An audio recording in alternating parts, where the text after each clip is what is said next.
Hello students, welcome to YouTube channel of Gyan Shakti college. BSc first year के paper third की unit fifth का next topic आज हम discuss करते हैं। कल हमने लीनियर एक्सीलरेटर किया था, वो कल वहीं पे कंप्लीट हो गया था। और हमने अपने फर्स्ट लेक्चर में जब हमने यूनिट फिफ्थ शुरू की थी उसमें हमने किया था motion of charge particle along uniform perpendicular uniform electric field. पहला टॉपिक यही था जिसमें मैंने ये वाला जब डायग्राम बनाया था ना कि दो प्लेट्स ली थी, नेगेटिव चार्ज और ये पॉजिटिव चार्ज था। वो डायग्राम में मैंने सिर्फ मोशन को समझाने के लिए बनाया था, उसमें अलोंग था यानी कि पैरेलल जा रहा है। अब हम जो आज वाला टॉपिक कर रहे हैं वो है motion of charge particle in a perpendicular uniform electric field. तो देखते हैं वो कैसे है। मोशन ऑफ चार्ज पार्टिकल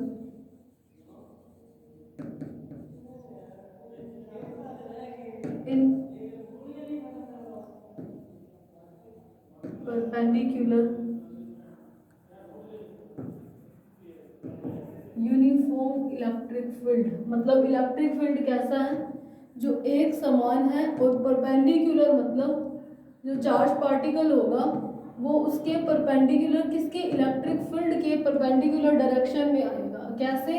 अब जैसे मैंने उसमें समझाने के लिए सिर्फ पैराबोलिक पाथ होता है, वो समझाने के लिए वो डायग्राम बनाया था। अब इसमें देखते हैं, मान लिया कि इलेक्ट्रिक फील्ड जो है वाई एक्सिस के अलोंग लग रहा है, इस तरीके से वाई एक्सिस के अलोंग लग रहा है, या फिर परपेंडिकुलर चार्ज पार्टिकल आएगा। मतलब चार्ज पार्टिकल कैसा है, एक्स एक्सिस के अलोंग एक्स अक्ष के अनुदिश गति करेगा।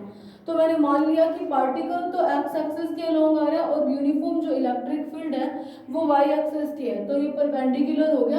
तो मतलब चार्ज पार्टिकल कोई जिसका मास है m और उस पर चार्ज मैंने q ले लिया, चलो p को रहने दो, q ले लेते हैं, ठीक है। वो क्या कर रहा है, एक्स अक्ष के अनुदिश v x वेलोसिटी से एक्स एक्सिस के अलोंग आ रहा है। और चार्ज पार्टिकल पर इलेक्ट्रिक फील्ड जब वो फील्ड लाइंस में आएगा तो वाई डायरेक्शन में लगेगा।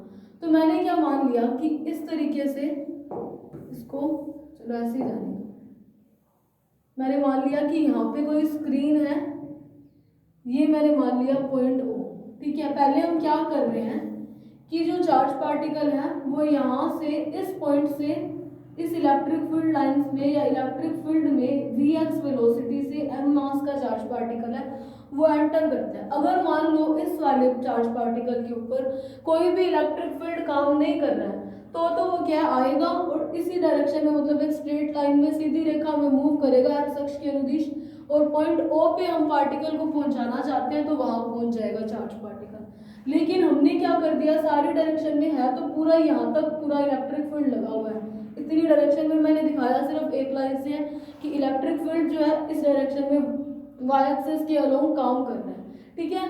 तो अब देखो, अगर चार्ज पार्टिकल यहाँ तक आता है तो आगे तो उसके ऊपर एक इलेक्ट्रिक फील्ड काम करेगा। इलेक्ट्रिक फील्ड अगर काम कर रहा है तो मतलब उसके ऊपर कोई ना कोई फोर्स लगेगा। अगर फोर्स लग रहा है तो उसकी मोशन स्ट्रेट लाइन तो नहीं हो सकती। तो हम क्या मान लेते हैं एक बार कि उसका पाथ जैसे वो वाले लेक्चर में देखा था कि जब यूं था फील्ड लाइंस, इस तरीके की जब फील्ड लाइंस थी, इलेक्ट्रिक फील्ड लाइंस यूनिफॉर्म है, तो चार्ज पार्टिकल यूं जब आ रहा था तो नेगेटिव, अगर पॉजिटिव चार्ज पार्टिकल आ रहे हैं, यहाँ भी मैं पॉजिटिव ले रही हूँ, टेस्ट चार्ज हम हमेशा पॉजिटिव ले रहे हैं, तो नेगेटिव एक्सिस की ओर अट्रैक्शन होने के कारण उसका मोशन कुछ ऐसा पैराबोलिक हो जाता था। वहां पर ये मैंने समझाने के लिए डायग्राम बनाया था, ठीक है, पैराबोलिक हो जाता। तो वैसे ही मैं मान लेती हूँ कि यहाँ पे भी कुछ इस तरीके से पैराबोलिक पाथ कवर करके पॉइंट पी पर पहुंच जाएगा पार्टिकल ओ पे पहुंचने की बजाय।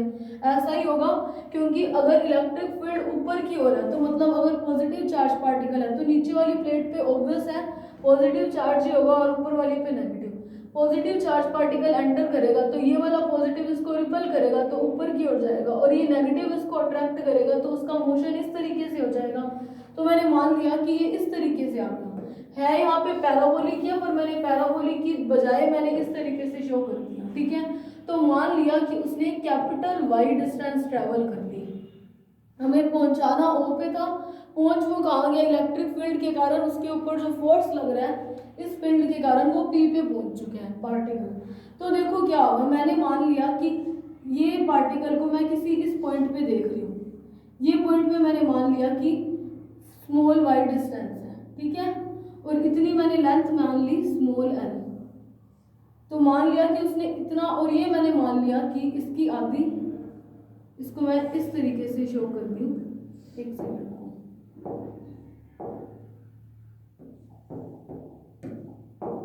एक सेकंड,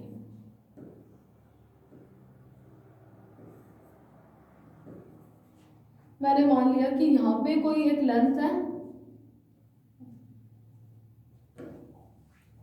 कि वो वाली लेंथ मैंने मान ली कि इस तरीके की है, स्मॉल y डिस्टेंस है, ठीक है। मैं किसी पॉइंट किसी टाइम पे बात कर रही हूँ जब पार्टिकल सिर्फ यहाँ पे पहुंचे हैं, तो ये मैंने कैपिटल Y मानी है, उसके तरह ही मैंने इसको स्मॉल y मान दिया, और मान लिया कि यहाँ पे ये इस तरीके से है, और ये वाली लेंथ यहाँ से लेके यहाँ तक की लेंथ मैंने स्मॉल l मान ली।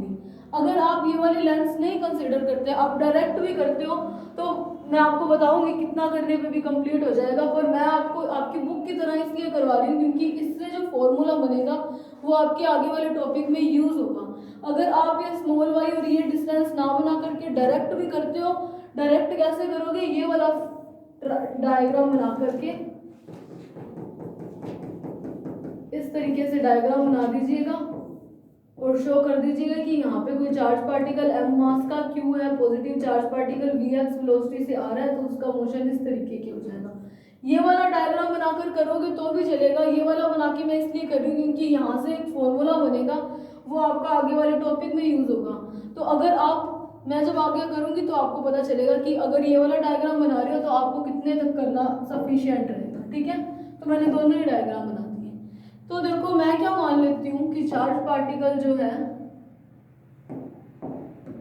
अब देखो ये आपको डिस्टेंस समझ में आ गई, ये वाली जो है l की हाफ यहाँ पर आ रही है, ठीक है, इसको मैं l/2 डिस्टेंस ले लेती हूँ ये दोनों को, तो ये वाली डिस्टेंस l है, ये इतनी l/2 हो जाएगी, इतनी इतनी, और ये स्मॉल y है, ये कैपिटल Y है।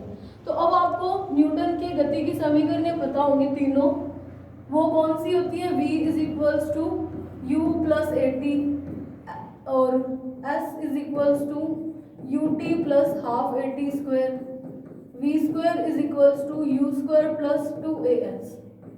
तो इन तीनों इक्वेशंस को यूज करेंगे, इन तीनों में से हमें सिर्फ इसकी चाहिए, क्योंकि हम मेनली क्या कर रहे हैं, जब हमने अलोंग यूनिफॉर्म इलेक्ट्रिक फील्ड किया था वहाँ पे हमने फोर्स का फॉर्मूला, अगर आपको फर्स्ट डे वाली क्लास याद है तो फोर्स के फॉर्मूले से ma और इक्वल्स टू क्यू वी लिख करके, क्यू ई लिख करके हमने a निकाला था, एक्सेलरेशन निकाला था, फिर वहाँ से इंटीग्रेशन करके वेलोसिटी, और उसका इंटीग्रेशन करके हमने पोजीशन निकाली थी, यानी कि ये वाली s या फिर x निकाली थी। तो हम इस वाले में डायरेक्ट निकालते हैं, ये वाली सेकंड न्यूटन की सेकंड समीकरण को यूज करेंगे। तो अब हम लिखते हैं equation of motion along X axis, या फिर इसको यूँ लिख दो, motion along X axis, motion of particle along X axis, x अक्ष के अनुदिश कण की गति निकालते हैं, कण की मोशन निकालते हैं। तो देखो एक्स एक्सिस के अलोंग निकालना है, तो यहाँ पे हम एक्सेलरेशन एक्स एक्सिस के अलोंग है, अगर एक्स एक्सिस के अलोंग जा रहा है तो equation of motion by Newton second equation से क्या हो जाएगा, s की जगह मैं x लिख दूं into ut plus half at square, यही है अपनी इक्वेशन ऑफ मोशन। तो देखो x अक्ष के अनुदिश मैंने वेलोसिटी क्या मानी है, vx, तो x इज इक्वल्स टू, यानी कि u की वैल्यू क्या है vx, टाइम मैंने t ले लिया, प्लस हाफ at स्क्वायर। अब देखो x अक्ष के अनुदिश जब वो गति कर रहा है, जब वो x अक्ष के अनुदिश गति कर रहा है तो क्या उसके अंदर एक्सीलरेशन था, नहीं था, वो तो सिंपल vx वेलोसिटी से मूव कर रहा है। तो देखो उसके अंदर क्या एक्सीलरेशन नहीं था, क्योंकि हमने क्या माना है कि वो एक कांस्टेंट वेलोसिटी vx से मूव कर रहा है। अब आप कहोगे कि जब इसमें x अक्ष के अनुदिश जा रहा था तब तो इसमें अगर फोर्स लग रहा है तो एक्सीलरेशन तो प्रोड्यूस हो रहा है, लेकिन उस टाइम उसकी मोशन भी तो y एक्सिस के अलोंग हो रही है, तो यानी कि ये वाली टर्म में क्या हो जाएगा 0 इंटू टी स्क्वायर, क्योंकि यहाँ पर मैंने कांस्टेंट vx वेलोसिटी से ही उसे एंटर करवाया है, तो ये वाली टर्म तो हो गई 0, यानी कि x की वैल्यू क्या है vx इंटू टी, तो टी क्या आ जाएगा, एक्स ओवर में वी एक्स। इसको दे दो एक इक्वेशन नंबर फर्स्ट। इस इक्वेशन को फर्स्ट नंबर दो क्योंकि टाइम का हम आगे यूज करेंगे। अब जैसे हमने motion of particle along X axis निकाला, वैसे ही वाई एक्सिस के अलोंग निकालते हैं। तो motion of particle along Y axis, तो एक्स अक्ष के अनुदिश पहले मोशन निकाल लेते हैं। तो जैसे था s is equals to u t plus half a t square, तो y is equals to u t plus u t की जगह मैं यू वाई लिख दूँ plus half a y into t square. अब देखो जब पार्टिकल ने स्टार्ट करा मोशन करना तो उसकी तो मोशन है ही एक्स एक्सिस के अलोंग, मतलब वाई अक्ष के अनुदिश उसकी वेलोसिटी क्या है, जीरो है। मतलब ये वाली टर्म तो जीरो, क्योंकि क्या है यू वाई जीरो, पार्टिकल आ ही एक्स एक्सिस के अलोंग रहा है, तो इनिशियली उसकी वेलोसिटी तो हो नहीं सकती। इसका मतलब यू वाई जीरो होने से ये पूरी की पूरी टर्म क्या हो गई, जीरो। तो y is equals to half a y into t square. अब मैंने ए वाई क्यों लिखा है, क्योंकि जब वो इस यूनिफॉर्म इलेक्ट्रिक फील्ड में परपेंडिकुलर डायरेक्शन में आ रहा था तो y एक्सिस के अलोंग जैसे जैसे उसकी मोशन हो रही है वैसे वैसे क्या है, y एक्सिस के अलोंग मोशन होने से उसके अंदर क्या एक्सेलरेशन भी प्रोड्यूस हो रहा है। अब आप सोच रहे होंगे कि मैंने x एक्सिस के अलोंग भी मोशन निकाल दी है और y एक्सिस के अलोंग भी निकाल लिया, इसका रीजन क्या है। इसका रीजन देखो क्या है, सिंपली अगर हम देखें तो देखो क्या है, मैं सिर्फ बेसिक आपको समझा रही हूँ कि जब आप ऐसे ग्राफ प्लॉट करते हो तो अगर आपने इसको जीरो, एक सेकेंड, 3 2 1 1 2 3, अगर आपने यहाँ पे कोई पार्टिकल रख दिया तो उसके आप अपने कोऑर्डिनेट क्या रखते हैं, 3 इंटू 4 लिखते हैं, यानी कि उसने x के अलोंग तो 3 किया है और y के अलोंग x के अलोंग तो 4 मूव किया और y के अलोंग 3 मूव किया, तभी यहाँ पे आया है। इस तरीके से अगर आप लाइन ड्रॉ करते हो, मान लो यहाँ पे कोई पॉइंट ले लो 3 2, तो मोशन तो उसकी सिर्फ y एक्सिस के अलोंग थोड़ी ना हो रही है, x और y दोनों के अलोंग हो रही है, तभी आपने x और y दोनों के कोऑर्डिनेट लिखे हैं, है ना। यानी कि एक टाइप से आप बोल सकते हो कि प्लेन की तरह मूव कर रहा है। तो जैसे यहाँ पर x और y दोनों के पॉइंट्स आप दिखा रहे हो ना, वैसे ही इनमें मैंने x और y दोनों दिखाने के लिए motion along x axis and along y axis दोनों करी है, ठीक है। तो ये कंफ्यूजन मत रखना कि यहाँ पे x एक्सिस का क्यों किया है। तो इस वाली को इक्वेशन नंबर दे दो, इक्वेशन नंबर 2, ठीक है। अब देखो अगर वो y एक्सिस के अलोंग पार्टिकल मूव कर रहा है, अगर y एक्सिस के अलोंग आ रहा है और यूनिफॉर्म इलेक्ट्रिक फील्ड भी कैसा है, y एक्सिस के अलोंग ही लग रहा है, यानी कि चार्ज पार्टिकल के मोशन के परपेंडिकुलर है, तो इसका मतलब क्या है कि उसके ऊपर जो फोर्स लगेगा वो क्या होगा। अगर इलेक्ट्रिक फील्ड काम कर रहा है तो मैं लिख देती हूँ फोर्स ऑन चार्ज पार्टिकल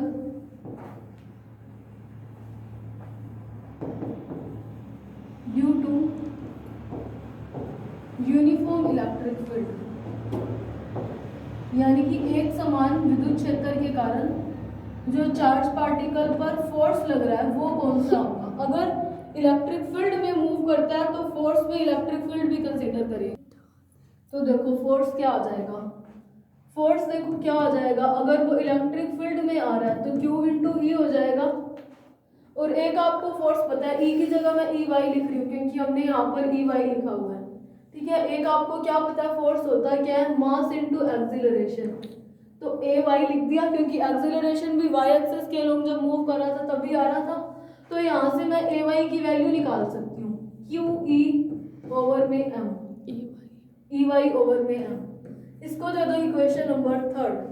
अब by using equation first, second and third, तो इन तीनों इक्वेशंस को यूज करते हैं। तो देखो क्या होगा, मेरे पास सेकंड एक इक्वेशन पड़ी है, वो क्या है, y is equals to half a y into t का स्क्वायर।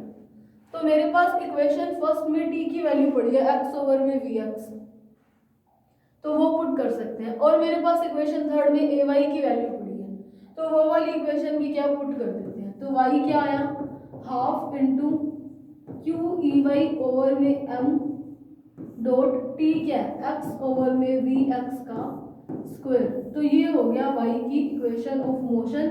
अब देखो ये कैसी हुई, मेरे पास वाई क्या आया, हाफ क्यू ई वाई ओवर में एम इंटू वी एक्स का स्क्वायर डॉट एक्स का square. E y electric field uniform है, हर जगह सेम है, कांस्टेंट है, यानी कि सेम है तो ऑब्वियस है कांस्टेंट की तरह बिहेव करेगा।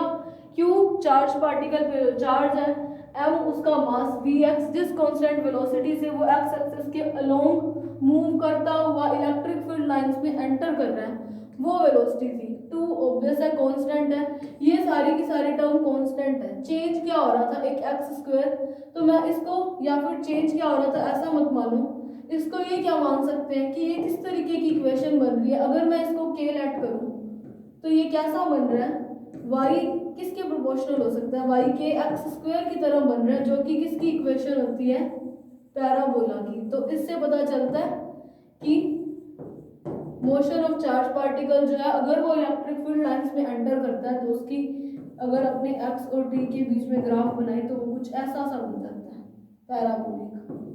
ठीक है, तो देखो अगर टॉपिक 2 मार्क्स में आ रहा है, आपको अगर ये वाला डायग्राम से नहीं करना है, ये डायग्राम नहीं बनाना है, ये बनाना है, तब तो आपको इतना सफिशिएंट है काम, तब तो यहाँ तक बस बहुत है। ये इक्वेशन लिख देना और लिख देना ये एक पैराबोला के इक्वेशन की तरह, तो चार्ज पार्टिकल कैसा मोशन कर देगा जैसा कि पैराबोला में करता है। ठीक है, अगर वो वाला ग्राफ बना रही हो, डायग्राम बना रही हो जो मैंने इस साइड बनाया था ये वाला, तब इतना काफ़ी है। लेकिन मैंने ये क्यों बनाया, क्योंकि आपके जो आगे सीआरओ टॉपिक है ना उसमें ये फॉर्मूला यूज़ किया है, तो इतना भी काफ़ी है जितना कर रहे हो। अगर आप यहाँ तक करते हो तो बहुत है, और अगर आपको इसके बाद का ये जो फॉर्मूला पेपर में नहीं लिख के आना जो हम अभी ड्राइव करेंगे तो वो ज़रूरी नहीं है, इतना भी बहुत चलेगा आपके लिए। तो देखो क्या अब हम क्या यूज़ करेंगे, तो देखो मैं ये जो डायग्राम है इसको देख रही हूँ, इसमें देखो क्या है, हम क्या कर सकते हैं, इसमें ट्रायंगल जो सेम होते हैं, आपने पढ़ा होगा त्रिभुज की समरूपता का नियम, तो उस ज्योमेट्री से मुझे क्या पता चल रहा है, ये जो ट्रायंगल है ये y और l/2, ये लेंथ मैंने l/2 लिया इतनी, और एक क्या ट्रायंगल है ये कैपिटल Y और L, इन दो ट्रायंगल्स को मैं देखूं तो देखो मेरे को क्या पता चल सकता है, देखो क्या पता चल सकता है, y ओवर में स्मॉल y किसके इक्वल हो सकता है, l ओवर में l/2 के हो सकता है, क्योंकि देखो ये वाली लेंथ के डिवाइड में ये लेंथ और इस वाली की लेंथ में इस वाली, ये कैपिटल l था स्मॉल l भी था, तो इसके डिवाइड में ये लेंथ लगा सकती हूँ मैं डायग्राम से, तो यहाँ पर मैंने ये वाला कर दिया। तो देखो capital Y is equals to L, ये 2 मैंने ऊपर भेज दिया, ओवर में small l into small y, तो कैपिटल Y का फॉर्मूला क्या है 2L, y की मेरे पास एक वैल्यू पड़ी है हाफ क्यू ई वाई एक्स स्क्वायर ओवर में एम वी एक्स का स्क्वायर, इसके डिवाइड में स्मॉल l पड़ा है तो 2 से 2 कैंसिल हो गया, y is equals to q E y x square small m into v x का स्क्वायर। ये वाला फॉर्मूला जो है, ये जो फॉर्मूला है इसको डराइव करो भी ना भी करो तो भी आपकी मर्जी है, इसको हम बाद में कर लेंगे, चाहे तो डायरेक्ट इसको यूज कर सकते हैं। तो देखो यहाँ तक ये फॉर्मूला बन चुके हैं। अगर अब देखो मैं क्या करती हूँ कि अगर मैं कंसीडर कर लूँ कि इफ x जो है वो l के इक्वल है, तो देखो क्या होगा y is equals to q E y into l का स्क्वायर, यहाँ पे एक कैपिटल L पड़ा है वो रह गया था, कैपिटल L ओवर में small m into l into v x का स्क्वायर, तो स्मॉल l से ये कैंसिल हो गया, तो y का फॉर्मूला देखो क्या आया है q into e y small l capital L over में m इंटू वी एक्स का स्क्वायर। ठीक है, अब ये v जो है वेलोसिटी है, अब we know that e over में d किसके इक्वल होता है, v यानी कि पोटेंशियल के इक्वल होता है ये वाला फॉर्मूला, ये आपने पढ़ा होगा, तो इसको यूज करते हैं। तो मेरे पास देखो y क्या पड़ा है l small l q e y over में m इंटू वी एक्स का स्क्वायर। और ई का मेरे को एक फॉर्मूला पता है कि वो क्या है, ई ओवर में d is equals to v. तो इसको यूज करते हैं, l small l q m over में वी एक्स का स्क्वायर। एक सेकेंड, ई जो है वो v इंटू डी होता है, यहाँ पे बाय मिस्टेक हो गया था, या फिर v ओवर में इस तरीके का होता है, या फिर क्या होता है जिसे आपने पढ़ा होगा e इंटू आर। आर की जगह मैं d लिख रही हूँ, आप चाहो तो r लिख लो, वो आपकी मर्जी है। ये फॉर्मूला होता है, या v ओवर में d होता है। तो यहाँ से देखो क्या लिख सकती हूँ मैं, v ओवर में d, ये v और ये v अलग अलग बनाना, ये पोटेंशियल है, ये वेलोसिटी है। तो एक फॉर्मूला ये बन गया। ये वाला फॉर्मूला जो है वो CRO में यूज होगा। मैंने सिर्फ इसीलिए इस वाले फॉर्मूले को यहाँ पे डिराइव कराया ताकि जब बाद में हम इसको यूज करें तो डायरेक्ट कर पाए। लेकिन अगर आप एग्जाम में ये पेपर एग्जाम में करके आते हो तो इतना भी बहुत है, यहाँ तक भी काम चल जाएगा, इतना भी सफिशिएंट है। ठीक है, मैंने सिंपल सिर्फ ट्रायंगल लगाए हैं, जो दो ट्रायंगल सेम से थे, सिमिलर ट्रायंगल थे, तो उनकी साइड्स का मैंने डिवाइड लगा दिया। इस तरीके के ट्रायंगल थे, y l/2 y और कैपिटल है। ठीक है, तो y कैपिटल Y ओवर में small y equals to capital L over में l/2। तो मैंने जो स्मॉल y की वैल्यू है वो पुट करी है, और फिर उसके बाद मेरे पास जो है मैंने ये एज्यूम किया कि अगर x l के इक्वल हो तो वो l स्क्वायर से l कैंसिल हो जाएगा। उसके बाद e equals to v over में d होता है। गलती से मैंने e ओवर में d कर दिया, तभी जब यहाँ पे वैल्यू पुट करने लगी तो मुझे थोड़ा सा लगा था कि ये थोड़ा ओड सा दिख रहा है। तो उसके बाद क्या है, e equals to v over में d, वो मैंने पुट किया। ये वाला फॉर्मूला हम डायरेक्ट यूज करेंगे, इसीलिए मैंने यहाँ पे डिराइव कराया। ठीक है, तो ये टॉपिक हमारा कंप्लीट हुआ, motion of charge particle in a perpendicular uniform electric field. तो देखो इसका एक और नाम आ सकता है E as a deflecting field. E विक्षेपक फील्ड के रूप में जो है वो काम कर रहा है। तो वो कैसे कर रहा है, वो यही वाला टॉपिक है। ठीक है, तो इसके बाद हम करते हैं नेक्स्ट टॉपिक, वो क्या है, कैथोड रे ऑसिलोस्कोप।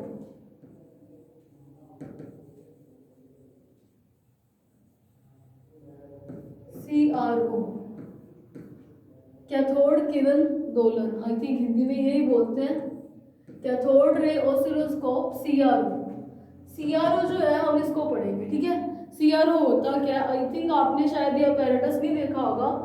अगर आप BSc में तो इतना यूज नहीं है, लेकिन MSc में यूज होगा ये वाला। ये क्या है, एक ऐसा अपैरेटस होता है जिसमें मान लो आपने इनपुट की फॉर्म में साइनोसॉइडल वेव दी है। ठीक है, इस तरीके की वेव दी है। तो ये जो अपैरेटस होता है CRO, उसकी स्क्रीन के ऊपर जो आपने इनपुट दिया है ना, जो सिग्नल आपने दिया है, मान लो ऐसा सिग्नल दिया, तो वो आपको उसी सिग्नल को स्क्रीन के ऊपर शो करता है। यानी कि इलेक्ट्रिकल सिग्नल को आप कैसे स्क्रीन के ऊपर देखते हो, उसके लिए CRO का यूज करता है। इसका मतलब क्या है, CRO कैसा अपैरेटस है, एक ऐसा अपैरेटस है, एक ऐसा उपकरण है जो कि किसी इलेक्ट्रिकल सिग्नल का विजुअलाइजेशन फॉर्म हमें देता है। विजुअलाइजेशन का मतलब क्या है, जिसे हम देख सकते हैं। तो एक ऐसा फॉर्म बना के देता है स्क्रीन पर हमारे लिए जिसको हम देख पाए।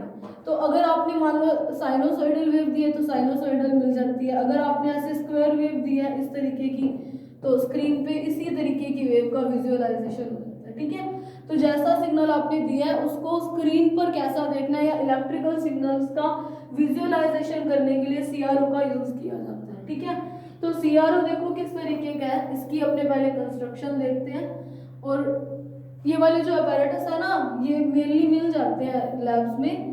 तो इसमें क्या होता है, कई बार अगर इसमें एरर आ जाए तो ये जो साइन वेव होती है ना, वो स्क्रीन पर यूं स्टेबल ना होकर के यूं चलती हुई सी दिखाई देती है।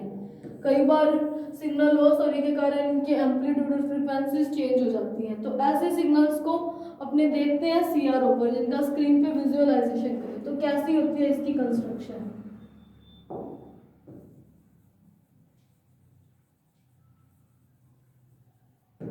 तो देखते हैं बनावट या फिर कंस्ट्रक्शन की किस तरीके का ये बना होता है।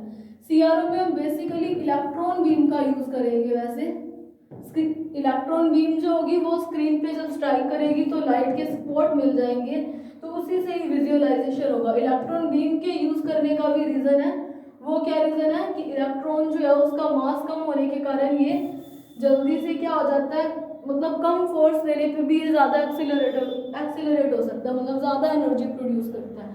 तो इसीलिए जो कैथोड रे ऑसिलोस्कोप है उसमें इलेक्ट्रॉन बीम का यूज़ करते हैं। अगर इलेक्ट्रॉन बीम का यूज़ करते हैं तो आई थिंक सेकेंड लेक्चर में नहीं, फर्स्ट लेक्चर में करवाया था टॉपिक इलेक्ट्रॉन गन।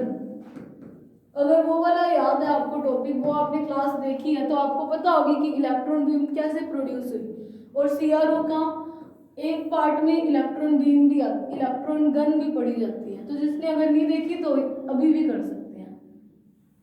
तो सीआरओ में क्या है, पहले एक ऐसे कैथोड रे ट्यूब होती है, ठीक है, ये क्या है, कोन के शेप की एक ट्यूब है, इसको क्या बोलते हैं, सीआरटी। ये मैं क्या कर रही हूँ, ये इसके ऊपर क्या है, ये स्क्रीन का काम करती है, ठीक है, जहाँ पे विजुअलाइजेशन होगा, यानी कि जो सिग्नल हम देंगे वो हमें दिखाई देगा। तो ये स्क्रीन या पर्दे की तरह, ये क्या है, इसको मैं लिख रही हूँ CRT, कैथोड रे ट्यूब, यानी कि कैथोड रे ट्यूब क्या है, जिसके अंदर ये apparatus बना हुआ है वो ट्यूब है। इस पूरे की पूरी ट्यूब में वैक्यूम है, निर्वात बनाया हुआ है 10⁵ mm ऑफ मरकरी के जितना, मतलब इस पूरी ट्यूब के अंदर क्या वैक्यूम क्रिएट किया हुआ है। और मैंने बोला था कि इसके एक पार्ट में तो क्या है, इलेक्ट्रॉन गन की तरह बिहेव करेगा, ये बिहेव क्या करेगा, इलेक्ट्रॉन गन वाला सेटअप रखा हुआ है। क्यों, क्योंकि कैथोड ऑसिलोस्कोप जो है उसमें इलेक्ट्रॉन बीम का यूज करते हैं, क्योंकि इलेक्ट्रॉन का मास बहुत कम होने के कारण वो जल्दी जो है कम फोर्स के साथ भी क्या जल्दी एक्सेलरेट हो जाता है। तो अगर इलेक्ट्रॉन बीम पढ़ा है तो आपको पता होगा कि यहाँ पे फिलामेंट एफ लेते थे, और फिलामेंट एफ के आगे टंगस्टन कैथोड की वो रखी होती थी, कैथोड का इलेक्ट्रोड रखा होता था। इस कैथोड के आगे, एक मिनट मैं डायग्राम बना दूं फिर आपको बताती हूँ, ये क्या ग्रिड जी है, पहले मैं डायग्राम बना रही हूँ।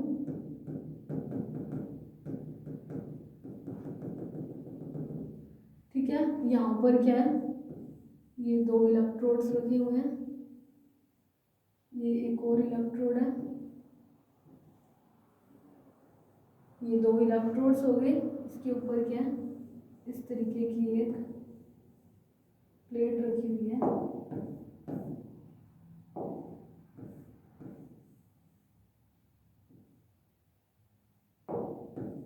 तो ये ड्राइंग अच्छी नहीं है मेरी, इस तरीके की कुछ प्लेट है, ठीक है, ये थोड़ी सी सही नहीं बन रही, पता नहीं कैसे, मैंने इसके अंदर बना दी, बस इतना ही ठीक है, मेरे को इतनी ही आती है। ये कोई मैंने प्लेट्स ले ली दो, और ये सेटअप थोड़ा सा ज़्यादा ही आगे खिसक गया मेरा, अभी इसको करते हैं सेट इस तरीके से, यूं,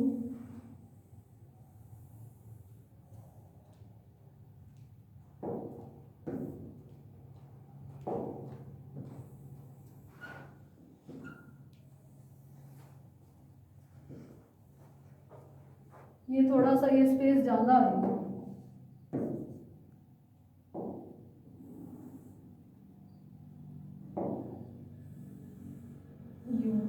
ठीक है, यानी कि अब स्क्रीन क्या है, ये वाली है,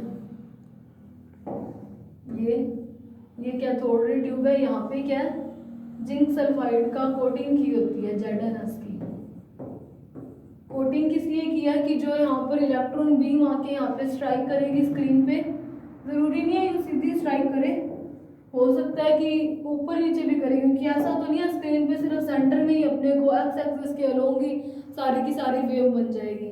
तो देखो अब इसमें क्या है, पहले इसकी पढ़ते हैं स्ट्रक्चर, ठीक है, स्ट्रक्चर पढ़ते हैं।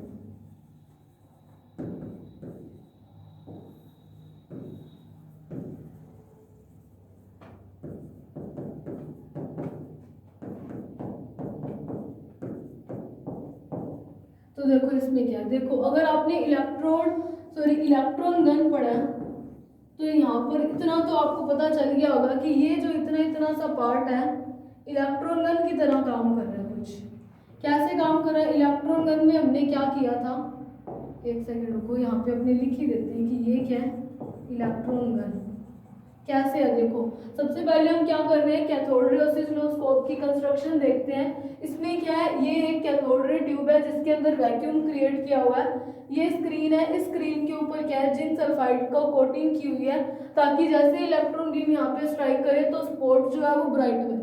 ठीक है, अलग अलग मटेरियल की कोटिंग करोगे, जैसे Zn2SiO4 विलमाइट की करते हो तो जो लाइट बार आती है वो ग्रीन कलर की होती है। अगर कैडमियम टंगस्टेट की करते हो, आई थिंक O3 है, तब ये येलो कलर की आती है। मेरे को नहीं ध्यान ये O3 है कि O4 है। ठीक है, तो जैसा जैसा मटेरियल है उसी तरीके की बाहर लाइट का कलर दिखाई देता है। तो अब देखो क्या है, अगर मैंने ये क्या है, इलेक्ट्रॉन गन की तरह बिहेव कर रहा है। मैंने एक फिलामेंट ले लिया, फिलामेंट F में जब करंट फ्लो कराते हैं तो ये फिलामेंट क्या गर्म होकर के इस कैथोड को क्या हीट देता है। अब कैथोड है तो मतलब नेगेटिव पोटेंशियल पे रखा हुआ है। अब जैसे ही इसको हीट मिल रही है, मतलब एनर्जी मिलती है, तो मैं इलेक्ट्रॉन गन तक का पार्ट जल्दी जल्दी बताऊंगी क्योंकि वो आपको पहले करवाया हुआ है। तो एनर्जी मिलने से क्या है, कैथोड के ऊपर जो है इलेक्ट्रॉन्स जो है एनर्जी लेकर के क्या हो जाते हैं, कैथोड से एमिट होते हैं और इसे क्या है, नेगेटिव पोटेंशियल से जुड़ा होने के कारण रिपल्शन फील होता है। और रिपल्शन फील होने से क्या है, ये जो इलेक्ट्रॉन्स हैं वो क्या करते हैं, यहाँ से एक्सेलरेट होते हैं। अब आगे क्या है, एनोड पड़े हैं, ये A1 और A2 दोनों क्या है, एनोड की तरह बिहेव करते हैं।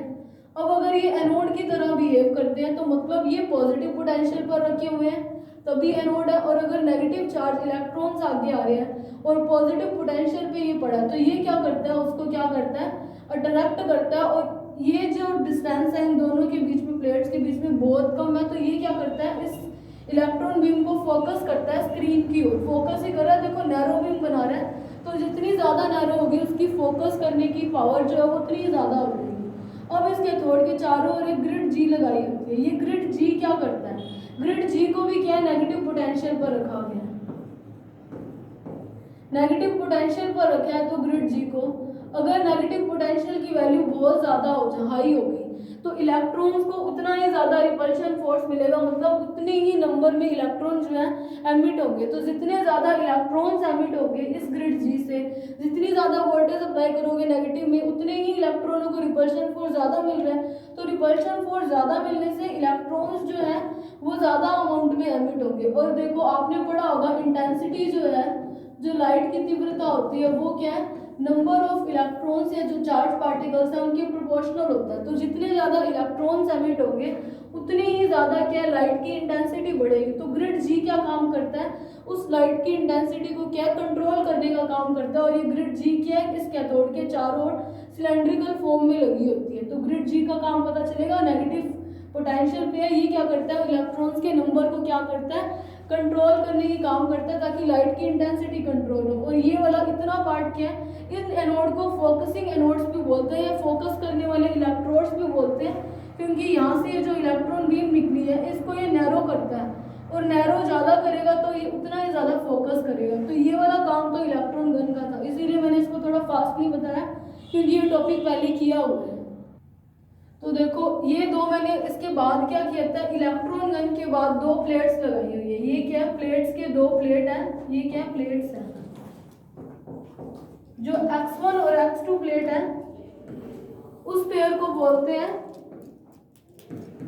X1 एंड X2 को बोलते हैं X प्लेट, और Y1 एंड Y2 प्लेट के पेयर को बोलते हैं Y प्लेट्स। अब ये प्लेट क्या काम करती है, यहाँ तक तो इलेक्ट्रॉन बीम तो आ रही है। अब देखो X1 X2 क्या है, ऊर्ध्वाधर दिशा में लगी होती है, मतलब हॉरिजॉन्टल, मतलब वर्टिकल लगी हुई है। ऊर्ध्वाधर दिशा में मतलब इस तरीके की लगी हुई है, यूं ऊपर की ओर। ठीक है, तो इस वाली एक प्लेट X1 इधर है और X2 इधर है। जैसे उसके अंदर इलेक्ट्रॉन बीम आई, एक प्लेट ऊपर है, एक प्लेट तो यूं है और एक प्लेट यूं है, इलेक्ट्रॉन बीम आ रही है। इसको क्या करते हैं, इन दोनों प्लेट्स को इलेक्ट्रिक फील्ड पे सेम इलेक्ट्रिक फील्ड लगाया हुआ है, पॉजिटिव पोटेंशियल पे है। अब देखो जैसे ही इलेक्ट्रॉन बीम आई, जिस साइड इलेक्ट्रिक फील्ड की पॉजिटिव, मैंने इसको क्या एक समान विद्युत क्षेत्र पे रखा हुआ है, मतलब इलेक्ट्रिक फील्ड से जुड़ा हुआ है। तो एक साइड तो पॉजिटिव लाइंस मतलब पॉजिटिव चार्ज होगा और एक साइड होगा नेगेटिव, या फिर ये नेगेटिव ऊपर और ये पॉजिटिव नीचे, ये कैसे भी हो सकता है। x1 और x2 प्लेट्स ले लो, तो देखो इलेक्ट्रॉन बीम यहाँ से आ रही है, जिस साइड पॉजिटिव होगा उस साइड ये अट्रैक्ट होगा और इसे डिफ्लेक्ट होकर ये क्या है, प्लेट से क्या है ऐसे जा रहा है यूं, तो इलेक्ट्रॉन बीम मान लो यूं आ रहा है तो वो यूं अट्रैक्ट होकर यूं जाएगा, इस तरीके से बैंड हो जाएगा। मतलब जो पार्टिकल जो है ऊर्ध्वाधर जो प्लेट्स है वो उसको इस डायरेक्शन में लेके आने की ट्राई कर रहे हैं, मतलब उसको क्या है क्षैतिज दिशा में लाने की ट्राई कर रहे हैं।